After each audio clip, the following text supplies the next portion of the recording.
I invite you for a few minutes to turn to Ecclesiastes 3 with me. If you have a Bible nearby and you want to reach and take a look at that text, Ecclesiastes 3. In 1959, the American folk singer Pete Seeger wrote a little poem titled Turn, Turn, Turn. And it used almost entirely lyrics from Ecclesiastes 3, 1-8 in the old King James Version. It was first released with music in 1962, and it became a #1 hit for the musical group called The Byrds in 1965. Some of you may remember it. The Byrds added a few lyrics at the end and transformed it into a cry for peace that echoed loudly in the swirl of the Vietnam War that by that time had already cost hundreds of thousands of lives, including the lives of thousands of young American boys. The piece quickly went to #1 on the charts, has sold well over 1 million copies as a single, and continues to be one of the defining pieces of music of the 1960s folk music era. In part, because of the success of that piece of music, this is one of those texts that is even known by millions of individuals who have never read the Bible, and often who read it and sing it without having any idea where it came from. No other text in the book of Ecclesiastes, I think, better encapsulates both the beauty and the challenge of the book like this portion that we're going to consider this evening. For everything there is a season, and a time for every matter under heaven, a time to be born and a time to die. Well, in spite of its great popularity, or perhaps even partially because of its popularity, it quite frequently gets misinterpreted, misapplied, and misunderstood, even by many well-meaning evangelicals. As is the case for many other problematic texts in the book of Ecclesiastes, it typically gets twisted into one of two extreme directions. On the one hand, many go through this text and they see it as a depressing, fatalistic poetry that means that life is empty, repetitive, and pointless, which means you may as well enjoy it while you're going through, and it's a plea for hedonism and have as much fun as you can while life lasts, because you only get one go through. On the other hand, many Christian scholars over the years have agreed that the text is a depressing assessment of earthly life. And it's not meant to encourage earthly pleasures. Much to the contrary, it's meant to drive us to God and away from all those bad earthly pleasures. And they sort of emphasize the Augustine effect: when our hearts are left empty by everything else in life, we turn to God for fulfillment. And so the evangelicals who read it that way come away from it with a claim for asceticism. You avoid every pleasure if at all possible. And so we get the two extremes to the same text. Some people think it means have as much fun as you can when you're going through, and some people think life is a mess, it's painful, don't enjoy anything around you. Well, in one sense, the problem is that there's a kernel of truth in both responses. But I want to firmly disagree with the basic premise with which both of them start. I'll show you as we work through the text a verse at a time. But it's so beautiful that out of respect for it, I thought that I should at least start by reading it right through for those of you who remember the text with some forlorn melancholy. Ecclesiastes 3 and verses 1-15.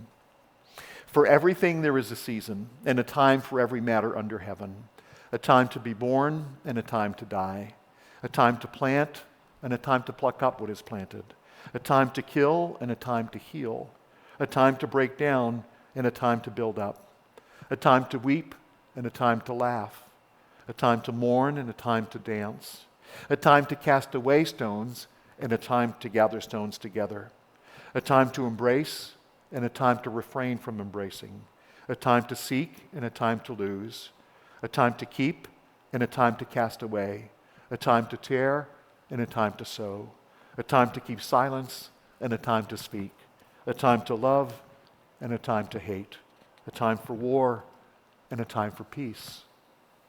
What gain has the worker from his toil? I've seen the busyness that God has given to the children of man to be busy with. He's made everything beautiful in its time. Also, he's put eternity into man's heart, yet so that he cannot find out what God has done from the beginning to the end. I perceive that there's nothing better for them than to be joyful and to do good as long as they live. Also, that everyone should eat and drink and take pleasure in all his toil. This is God's gift to man. I perceive that whatever God does endures forever. Nothing can be added to it, nor anything taken from it. God has done it so that people fear before him. That which is already has been. That which is to be already has been. And God seeks what has been driven away. This is the word of the Lord. Thanks be to God.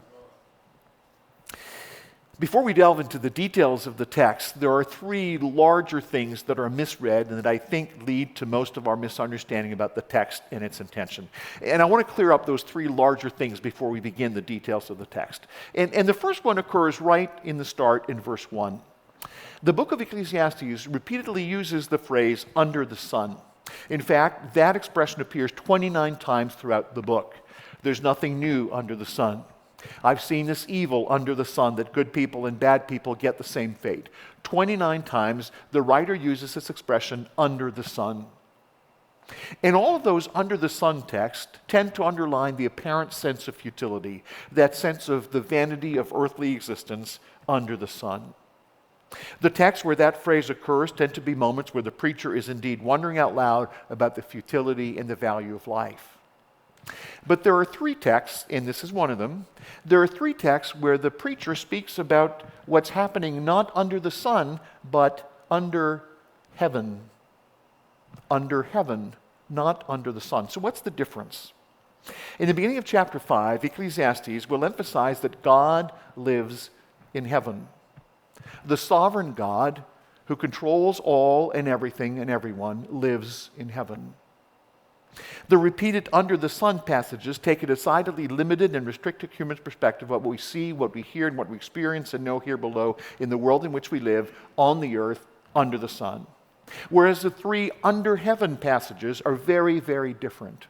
The three times the writer uses under heaven instead of under the sun, they speak about the way we live out our lives under the gaze and, very importantly, under the sovereignty of God's will and direction.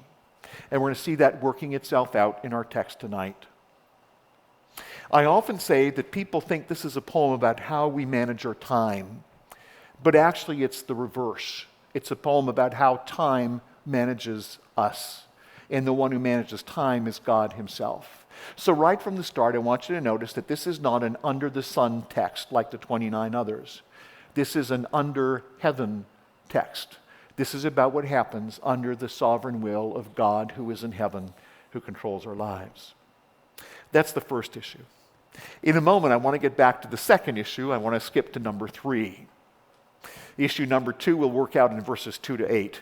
But I want to skip ahead to the third important issue that gets brought forward front and center beginning in verse 9. One evangelical commentator that I typically trust and appreciate actually really disappointed me this past week.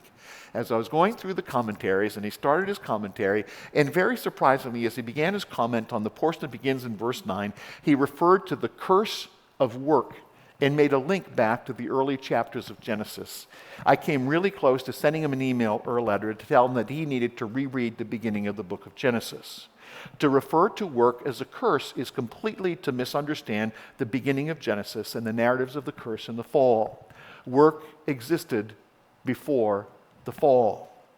Adam and Eve were placed in the Garden of Eden to tend it, to care for it, to work in it, and to maintain it.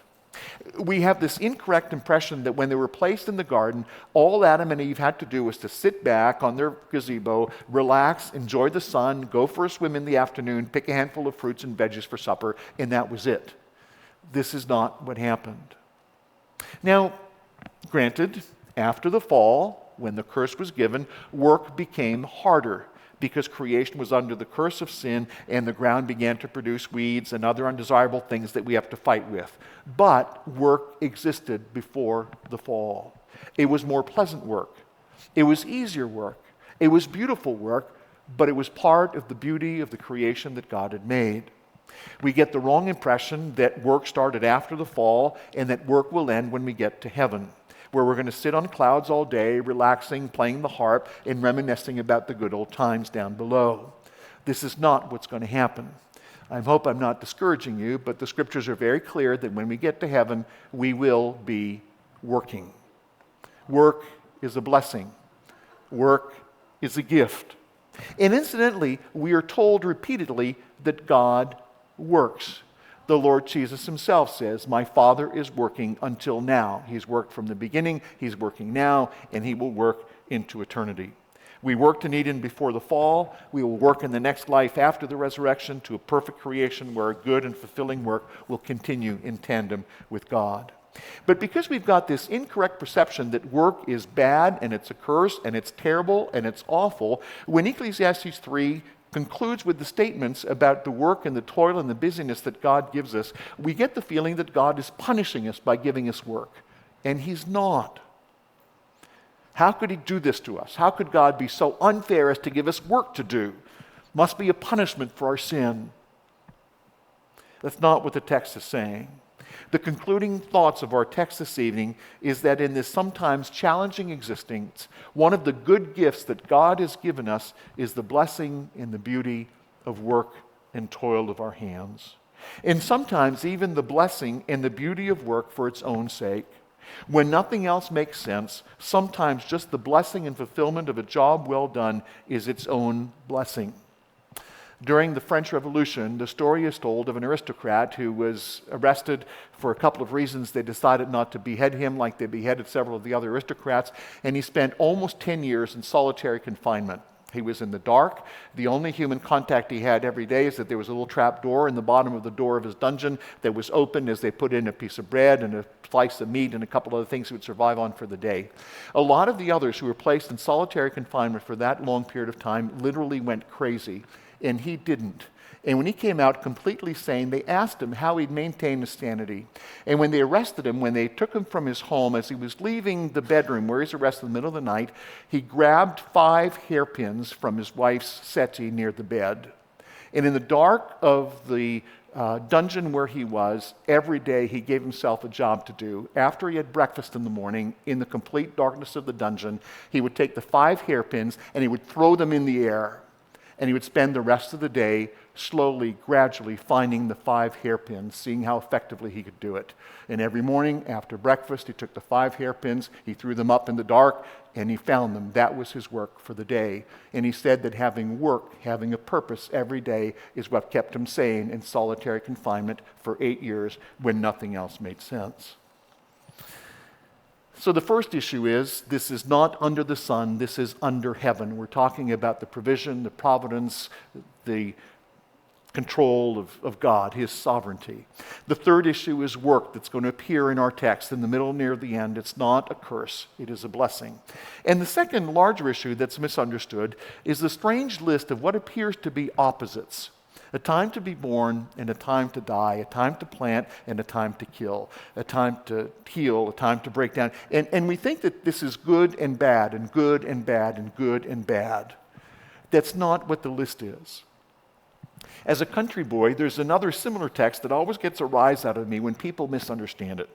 In Matthew 5:45, in the Sermon on the Mount, Jesus says this. Jesus says, God makes His sun rise on the evil and on the good, and He sends rain on the just and in the unjust. And people sometimes think, okay, the sun is good. That's when God is being good to you. He gives you sun, so He does good things for good people and for bad people. And rain is when God is upset at you. He sends rain on the good people and the bad people. No, I'm sorry. You misunderstand the way farming works. If you're a farmer, particularly in the Middle East, there are 2 gifts that God gives, the sun and the rain. And He sends the good of the sun and the good of the rain on both the just and the unjust. In Ecclesiastes 3, 2-8, we do not have a list of oppositional good and bad stuff that God allows in our lives. It's not like everybody gets some veggies and some dessert. You tolerate the veggies so you can get the dessert. It's not saying that everybody gets a little good and a little bad, and that's just how life is. Everybody gets some depressing Monday mornings, and everybody gets some exciting Friday afternoons when the weekend's almost here. This is not what the text is saying. The text says that as we live our lives under heaven, under the gracious sovereignty of God, it is one of the gifts of this life that we are each given each one of these experiences, each one coming at the appropriate time that God has given. In verse 11, the writer will tell us that God makes everything beautiful in its time. That word choice is very interesting in the Hebrew. There are several Hebrew words for beautiful that refer more directly to physical beauty. And the Hebrew is quite creative about the way it expresses that. When it talks about Jacob's 2 wives, about Rachel and Leah, it says that Rachel was pretty and attractive and beautiful, but Leah, she had nice eyes. It was the Hebrew equivalent of saying that a girl has a nice personality. She's not much to look at, but she has a nice personality. But there's a word in Hebrew to say that somebody is beautiful, and it's not the word he uses here. The word he's using here is the word for appropriate and fitting. It's maybe, to give you the closest example, if you were going through a kitchen and somebody used this Hebrew word to describe your kitchen, it's not that your kitchen is beautiful because there's luxurious, marble countertops with gold plated, but your kitchen is well organized and it's tidy and everything is in its place and everything is well put in the kitchen and it's a great place to work. This is the sense of the word. So when he says that God will make everything beautiful in its time, he's not saying that God can take tragedies and eventually we realize it was actually a good thing that happened to us. Not what he's saying. What he's saying is that as God ordains our lives, everything is fitting and appropriate in its proper place.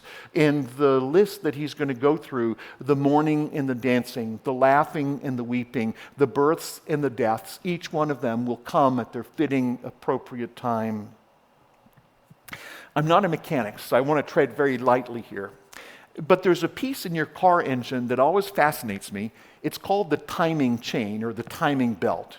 Now, I don't know how much you know about car engines and the way they work, but in your car engine, there's these little pistons, and they're controlled explosions, and it shoots a little piece of gas with a little spark, and there's an explosion, and moves the piston up. And if you have a 4-cylinder engine, you got these 4 cylinders, and they need to move all at the right time, and the gas needs to be shot in at the right moment, and the spark needs to happen at the right moment, and the 4 pistons can't all fire at the same time. They all have to fire. And the way that's organized is there's this little belt, there's this little chain that runs through your engine. It's called the timing chain, and it makes sure that the 4 cylinders, they fire just the right time, just in the right sequence to keep your engine running.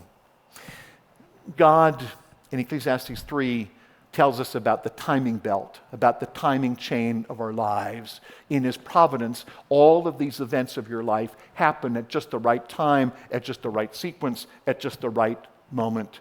These are not alternating series of good and bad things. These are not alternating series of great things and tragedies. Each one of these is a gracious gift sent by the hand of God at the right time to play its part in your life as it unfolds and as your character is shaped and as God's purpose in your life is worked out. That's even emphasized by how many there are and by how they're grouped together. What's the perfect number in the Bible? 7, right? Did you notice how many there are? There's 14. 2 times 7. That's intentional. It's God's perfect plan. 2 times 7 is 14. I'm not big into numbers, but sometimes the numbers are there. Unlike the way the pagans' gods do everything by whimsy and at their fancy, and you can never know quite what to expect, with God, he's got everything under control. There's a plan, and he's working it out. But it's not just emphasized by the fact that there's 14 of them. It's also emphasized by the way they're grouped together. There's 2 things that happen in the poetry in the verses that we're about to read. One of them is called a merism. A merism is a literary, this is the only technical term I'm going to throw at you tonight. A merism is a technical literary term when you use 2 opposites to refer to everything in the middle. I'm looking for a good mechanic. I went to the yellow pages and I checked them all out from A to Z, including the B's and the C's and the D's. When you say A to Z, includes everything in between. When God is going to talking about overseeing our birth and our death, he also oversees our 5th birthday, and when we become a teenager, and when we get engaged, and when we get married, and when we start working, and when we retire. Everything in between from birth to death. It's the merism with everything in between. And then in the couplets, he uses parallelism. Parallelism is when there's 2 lines, and a second one sort of repeats what the first one said slightly differently to make a point. As we go through the couplets, because they're all kind of paired together, we'll see how many of them are linked together. Let's take a look at how that works. If you've got Ecclesiastes 3 open before you.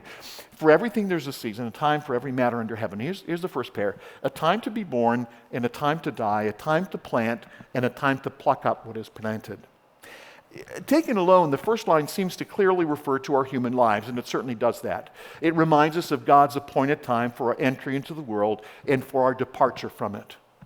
Now, many parents plan for the birth of their children, but we realize that the best laid plans are subject to God's sovereign wills. Some couples, like Debbie and I, when we got married, we planned for children, for lots of them, but but they never came. And we have friends who have the opposite experience. We have a couple friends who had a couple little surprises later in life that they didn't really expect. At the other end of life, we're often surprised either by unexpected longevity or by sudden departures when they come. Never forget, the oldest lady I had a chance to officiate the funeral for was 104. She missed her 105th birthday by 1 week, and she was very healthy. Everything was going well, and suddenly she caught a cold, and within 24 hours she passed away. And her niece, who wrote the obituary, had a bit of a sense of humor, and in the obituary she died suddenly at 104. And it was, what a surprise. She was 104, she passed. Who expected it? It was like we never thought it would come. But then there's a second related couplet that deepens the sense in two ways. First, it suggests that the writer's talking about more than just literal human life with its birth. There's a time to be born, a time to die, a time to plant, and a time to pluck up. Those of you who've gardened know that there's a moment in the spring when you plant your little tomato seeds, and you start them growing, and there's a moment we transplant them in the garden. And then in the fall, after the harvest, after you've harvested all of your tomatoes, and you've got this dead, shriveled tomato plant, it's in the way, and you pluck it up. You pluck it out of the ground, and you throw it on the compost heap. There's a moment when it's the right time to start a new job. And then there's that moment when you know that it's time to quit. This job's not working for you anymore. There's a moment when you plant the seed of a new relationship, in a moment when you realize this new boyfriend's never actually going to get a job and help paying the rent, then it's time to dump him. So the second part of the couplet takes us to look at another look at just birth and death. It's not just literally about birth and death. Just as there's a purpose in our gardening when we plant and pluck up what is planted at just the right time, so too in God's eyesight, in God's oversight, in His providence, the moment of our birth, in the moment of our death, are chosen and timed with purpose. Like a good gardener, God knows when it's time for us to begin and when it's time for us to end. In verse 3, the writer throws us off a little bit. This time he starts with what we think is the bad one first and then gives us the positive. There's a time to kill and a time to heal. He's been doing good and bad, and then he's flipped it now. It's a time to kill and a time to heal, a time to break down and a time to build up. And the reason he does this, the reason he's going to keep flipping back and forth between good first, good first, and good second, as I know, it's not a list of good and bad. Each of these elements has its perfect timing, and the writer intentionally throws us for a loop by mixing up the order of what we think is positive and negative. And verse 3 is going to sound strange to some of you. Maybe to some of you no experience on the farm. You go, is it time to kill? When most of us read, how could there possibly be a time to kill? When I was little, one of the places where we lived was the farmhouse next to several large barns full of animals. And the farmer and his wife had moved closer to the city, and we lived in the big farmhouse, my parents and the three of us. And one of the trade-offs for the low rent we paid is that if something happened in one of the barns in the middle of the night, we would call the farmer and avert him, and we got a chance to see the animals up close. And one day, one of the big horses went wild in the stall and got injured and broke a leg. And when I was 5 or 6, it took a lot of explaining from my mom to explain to me why the horse had disappeared. And I thought, broke its leg, take it to the doctor, put a cast on it, just fix its leg. But the horse had to be put down. And again, the second couplet widens the scope. As we either kill or heal, we aren't just talking about our lives. There's more generically a time to break down and a time to build up. For a while, I oversaw the French-Canadian operations of Scripture Union. And around the world, there's two things that they do a lot of. They run Christian summer camps, and then they run Bible clubs for kids in elementary schools around the globe. And as I was there just before I arrived as director, the provincial government said it was illegal to do anything related to faith or religion in an elementary school, public elementary school, anywhere in Quebec. This meant that we could no longer run Bible clubs anywhere in public elementary schools in Quebec. There are about 60 or 70 public elementary schools where we ran an after-school Bible club there in the premises of the school. That was now illegal. And we had to rethink that ministry. We had to figure out, how do we do this? This ministry, we can't do this. It's illegal for us to go to do. So we had to find a church that was nearby the school where some of the kids could come. We had to, but basically we got to the point with the board. We said, okay, this ministry had a good run. We've been doing this for 30 years, but we need to find another way to reach kids. This isn't working. I've worked with several church planting groups across the country that struggle to look at the life cycles of churches to figure out whether sometimes it's time to plant a church and sometimes it's time to close a church. When I was a student, I did a little bit of preaching work at the little Presbyterian church in Ormstown. And we were struggling. We'd lost a lot of people over the years. The community was small. There were fewer and fewer English-speaking people there, and fewer of them were coming to the English Presbyterian church. And late one Saturday evening, there was a fire in the church building. And that was it. It was time. And about 3 or 4 months later, we had the closing service at the nearby Anglican church because the Presbyterian church was not rebuilt. It's a time to be born and a time to die. It's not just about our lives. It's about the things that we're involved with, the things that we do. In the mention of death in verse 2 and killing in verse 3 leads us naturally to think about weeping and mourning in verse 4. There's a time to weep and a time to laugh, a time to mourn and a time to dance. At a funeral I officiated last week for a 70-year-old gentleman. One of his boys who was there was having a really difficult time. He's on the autism spectrum and was having a real difficult time with the social cues, with his presence among so many people that he didn't know. And he would go from barging through the crowd very loudly, laughing inappropriately, and then going to the far corner alone and sobbing out loud away from the people. And my heart went out to him because he just didn't have that sense of what's appropriate. When do we laugh and when do we cry? And when we see somebody like that, we realize there's an issue. But even well-adjusted people who don't have that young man's challenges often don't quite know when and how to grieve. And one of my roles as I accompany families through the funeral process is to slow down the process, to give them the time they need to grieve and to mourn properly. Generations ago, our grandparents and our great-grandparents, they died at home in their bed with their grandkids in the first floor. We saw death. We saw it up close. We saw the process. Now the only time we see death is fake death on TVs and in movies. And we see so many fake deaths on TV and movies that it doesn't mean anything to us anymore. And then when it really happens to us, we don't quite know how to deal with it. In these days, most funerals are held with the cremated remains in the urn. We most often don't see the body or even the casket at the wake anymore. And I accompany more and more families who don't even have the urn present at the funeral. And more often these days, we don't like calling it a funeral. It's called a celebration of life now. What an ironic thing to call a funeral. It's a celebration of life. Grandma's dead. Let's have a celebration of life. Where's the funeral? So we don't grieve. We don't mourn.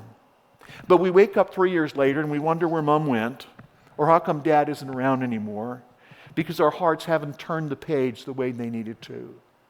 Grieving and mourning are not a bad thing. They're a gift. They're part of the healing process that we need when we lose someone or something close to us. So we misread this text. When it says there's a time to weep, well, we don't want too many weeping days. That's not a great thing. We don't like mourning. We want to skip that part. We're going to want right to the dancing and the joyful part. But that's not what the text means.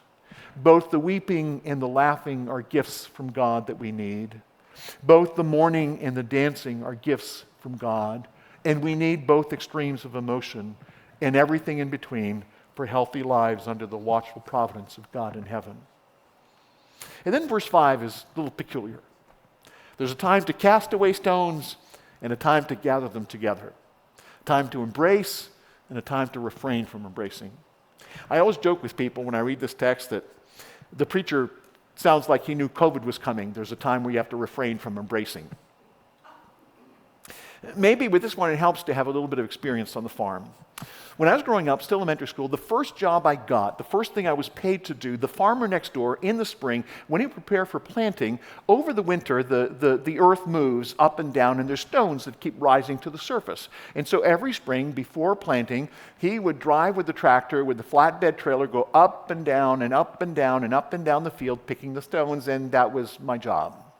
On the days where I got lucky, at all of 11, I got to drive the tractor. But most days, I got to be in the back, picking the stones and throwing them on the trailer. And then when the trailer was full, we'd go to the other edge of his property where he was building a big stone wall against a pit well that he had. In there, we would throw the stones. pick up the stones at one plot and throw them out. And if you had no idea what we were doing, you would think we're crazy. We spent the whole day picking these stones, putting them on the trailer, and at the end of the day, we just dumped the trailer full of stones in another spot. And the next day, we spend the day putting the stones, and you're like, what are you doing? Picking up stones? There's a reason. There's a purpose to this. In one sense, all those stones felt like pointless, stupid, repetitive work.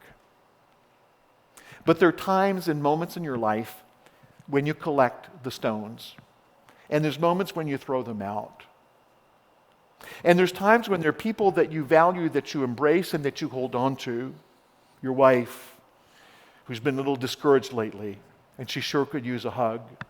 And there are times when there are people that you need to learn to let go, like a stone that you cast away. When it's a healthy time for your kids to leave the house, you need to let them break free of their mother's apron. You need to let them do their own laundry and pay for their own groceries if they're going to become adults. And maybe there's a boyfriend or a girlfriend that you know isn't good for your walk with the Lord. And maybe there's that person in your office that isn't your spouse, but that you're attracted to. And there's times where you definitely need to refrain from embracing, because there's some people you shouldn't be hugging. Which leads naturally to verse 6. There's a time to seek and a time to lose, a time to keep and a time to cast away. As a young man I've been helping over the last 7 years, 8 years, 9 years, and his problem is there's a girl in his life and she's awful for him and he won't let her go. And every time he comes to see me in my office and he sits down and the conversation starts, I say, okay, I got 2 words for you. Walk away. Walk away. Walk away. And he just can't do it. Over the course of the last year, I've reached a very painful decision about some of the things in my life that I need to let go. I've been an avid book collector just about my whole life. It's something I got in my DNA from my dad. And until about 2 years ago, I don't think I had ever given or thrown a book away. And we've just reached the point now where my book collection is starting to close in on us at the house and in the office. And I've been giving books away. And it's really tough. It's really, really hard. And you know, I'm now using an online app for concordance. When I need to find a word in the Bible, it's just quicker and harder and more precise, handier and more precise. But on my shelf space, I had about 2 feet of concordances, none of which I used anymore. They look pretty impressive, though, when I'm on a Zoom call and all my buddies look at me with all my books behind me. And I've been actively kerning my books at home and in the office. And I still have almost 100 boxes of books in my dad's office that I've never claimed. There's a time to keep and a time to cast away. They have their moment and they have their importance. And the link between the 2 lines of the next couplet is perhaps not as clear. A time to tear and a time to sow, a time to keep silence and a time to speak. It would be tempting to think that tearing is a bad thing and sowing is good, but not necessarily. For many years, my mom worked with a missions group, and they airdropped Bibles and solar transmitted radios with the gospel on them, and they flew over areas of the developing world that didn't have access to these things, and they would fly over and they would drop these little packages with Bibles and medical supplies and little radios, and so they didn't get broken. Each one of these little boxes would get dropped with a little handmade parachute. And for about 10 years, my mom would go to rebate places, buy king-size sheets, and she'd spend weeks tearing these king-size sheets apart to the right size to make these tiny little parachutes with string. There's a time to tear and a time to sow. And what happens when it's more than just a little thing? As we are struggling with our relationship with the denomination that we've belonged to since 1875, we've come to the doctrinal conviction that we need to walk away from the Presbyterian Church in Canada. And that's going to hurt, and it's going to be a tear, and it's going to be costly, and it's going to be painful, but we've come theologically to the conclusion that we need to do this. We need to tear this relationship. It's time to tear and a time to sow, a time to keep silence and a time to speak. And finally, it's the last couplet in verse 8 that is the one that really got the Byrds' attention as a peace anthem against the War of Vietnam in the 1960s. A time to love and a time to hate, a time for war and a time for peace. Notice again how the writer seems to have inverted what we would at first have perceived as the good and the bad. If the intention was to reinforce that there's something good and something bad, maybe the writer should have said first that there's a time for hate and then a time for love and a time for... But he inverts the two, the time for love, a time for hate, the time for war, and a time for peace. I have some friends who think it's never really a good idea to hate anyone, and it's never really a good idea to go to war. I beg to differ. My father and my grandparents survived in Belgium because in the spring of 1944, 832 Canadian men gave up their lives to liberate a stretch of 42 kilometers between Brussels and the Dutch border. I wouldn't be here today if these young men did not think that there was a time for war. And that was certainly one of them. And the Bible tells us about moments when God himself goes to war. And there are moments when God himself clearly expresses hatred in the Scriptures towards sin and towards evil. So the point of this beautiful stretch of poetic text is not that we live in a horrible world where everything is upside down and we have to live through a jumbled mess of emotions, and sometimes it's good and sometimes it's bad and sometimes we laugh and sometimes we cry, and you just have to put up with the crying because then you get to laugh after. That's not what this text says. The point of the text is that in God's sovereign will, he graces our lives with a variety of experiences, each one of them beautiful and fitting and appropriate in its time and in its moment. So as the preacher begins to wind down with this summary, not with a rhetorical question about the frustration of hard work, but with a question about what it is that God is doing in his sovereign grace. Verse 9, so what gain does the worker have from his toil? These last 8 or 9 verses represent that toil. What gain do we have from all the hard work of life?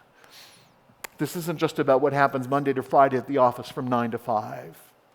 I've seen the busyness that God gives to the children of man. All of these things, the weeping and the laughing, the tearing and the sowing, the planting and the plucking, all of this busyness. What's it all about? Verse 11, he has made everything beautiful in its time. Remember what I said about this word? He's made everything fitting and appropriate and right and well-timed and perfectly coordinated, the timing chain in our lives that keeps all the pistons firing at the right time, at the right moment, in the right sequence.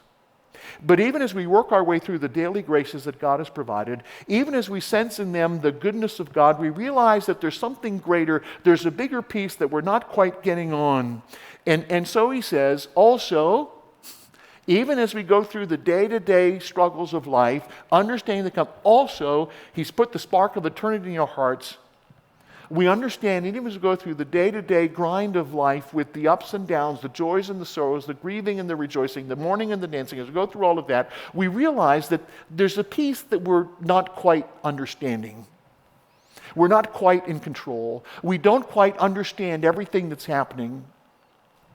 We can't figure out everything that God is up to from the beginning to the end. So we know enough, we understand enough to know that there's a grand plan, that God is working it out,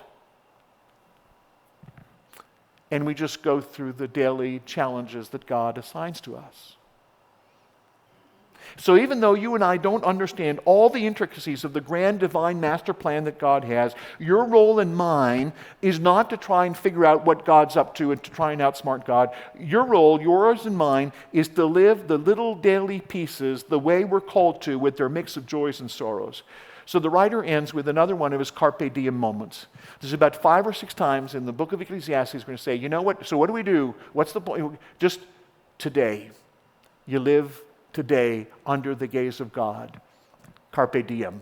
Seize the day, the moment. Verse 12. I perceive there's nothing better for them than to be joyful, to do good as long as they live, that everyone should eat and drink and take pleasure in all his toil. This is God's gift to man. This is the gift. That even though you and I don't understand the master plan in its entirety, we get to play a role in it. And we do that with faith that God knows what he's doing, and that his plan will be fulfilled and will endure, and that nobody can undermine it. And God's plan is so certain that it's as good as already accomplished, because he's the one who seeks out what's missing and what's yet to be done.